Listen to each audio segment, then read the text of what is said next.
Let's be honest with each other right from the start, Aquarius. June is not your month to wear the crown. The light this month moves to the opposite side of the sky, into Leo, the sign directly across from yours. And there's no point pretending otherwise. This isn't your parade. The spotlight is on someone else. But here's the thing. That's not bad news. It's an invitation. And if you're the kind of Aquarius who's wise enough to read between the lines, and you usually are, this month hands you something more valuable than a crown. It hands you a mirror. So let's walk through June together. Slowly, honestly.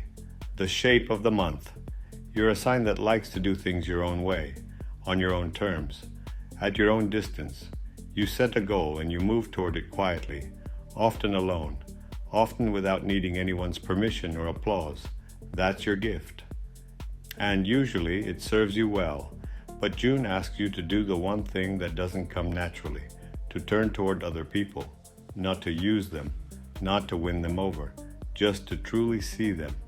Because the biggest event of the year is landing in your house of partnership, the part of your chart that's all about the significant other, and not only in romance. This is about anyone who stands across the table from you, a business partner, a mentor, a collaborator, a client, an ally who changes your game just by showing up. Let's get to the dates. Early June, the quiet work begins. On June 1st, Mercury moves into Cancer, settling into your 6th house of work, health, and daily routine. For about 3 weeks, your mind turns practical.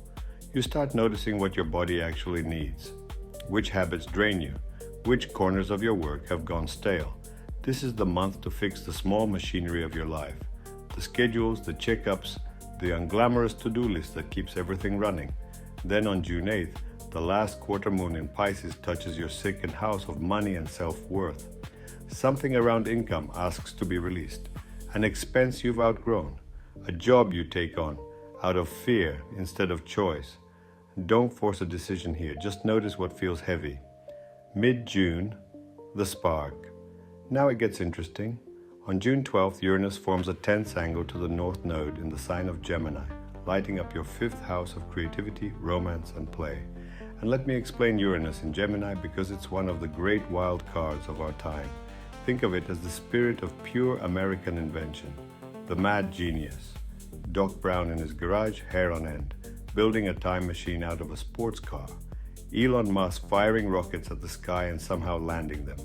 It's brilliance that doesn't follow the rules, it defies logic, and it's great anyway. That energy hits your house of joy on the 12th. So, expect the unexpected. A sudden idea, a strange attraction, a creative bolt out of the blue. This kind of lightning only comes around every 7 years or so. Stay loose enough to catch it.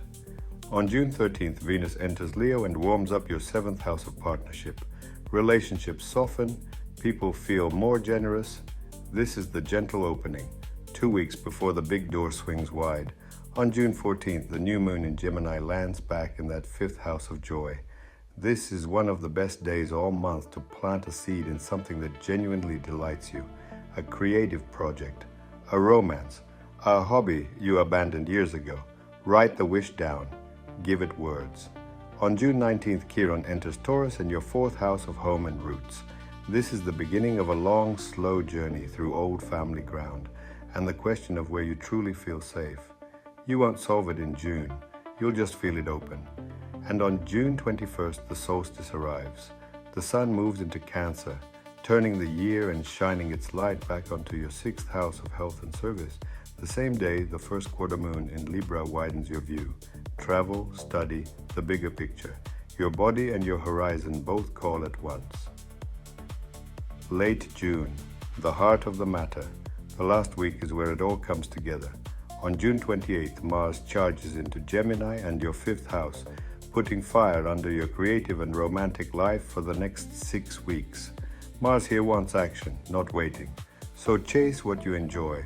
Don't talk yourself out of it. And then June 29th stacks 3 big moments in a single day. First, the full moon in Capricorn lights up your 12th house, the most private, behind-the-scenes corner of your chart. Something quietly concludes. A chapter of exhaustion, a secret you've been carrying. Let it go without needing to explain it to anyone. Second, and write this one down. Mercury. Here's the clear version so there's no confusion.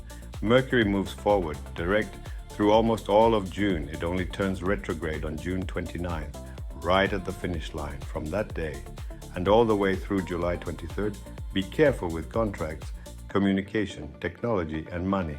Don't sign a new work agreement in the heat of the moment. Back up your files, confirm twice. The real retrograde season belongs to July.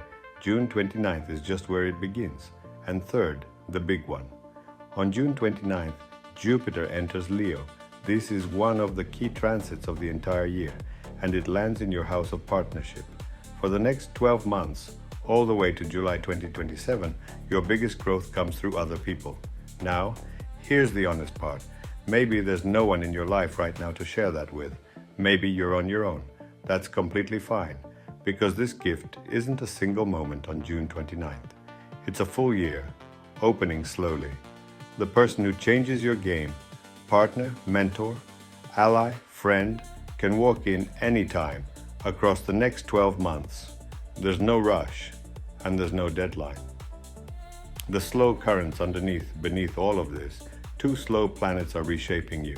Pluto continues its long passage through Aquarius, your own sign. This is the deep work of the whole decade. A slow, total reinvention of who you are. June's fast transits are weather. Pluto is the climate. When something in your self-image cracks this month, don't patch it. Let it fall away. And Saturn moves through Aries, in your third house of communication and learning. Saturn asks for discipline here.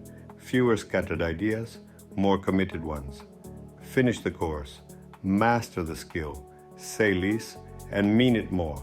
So what's the real message of June? It's this. The crown isn't yours this month, Aquarius, and that's okay. Pretending otherwise would be beneath you. Instead, June gives you the harder, better task. To turn toward the people around you with genuine respect. To notice who's having their moment and to honor it instead of competing with it. For a sign that prefers to go it alone, that's not a small thing. It might be the most grown-up work you do all year. Let the right person in. Welcome the partner, the ally, the collaborator who's walking toward you sometime in the next 12 months. Just don't rush the paperwork while Mercury is turning back. Your year of connection is beginning. You don't have to wear the crown to win. One last thing. This is a general forecast, written for your sun sign, the broad current we all feel together. Your own birth chart, your rising sign, the exact houses and aspects, they color all of this differently for each of you.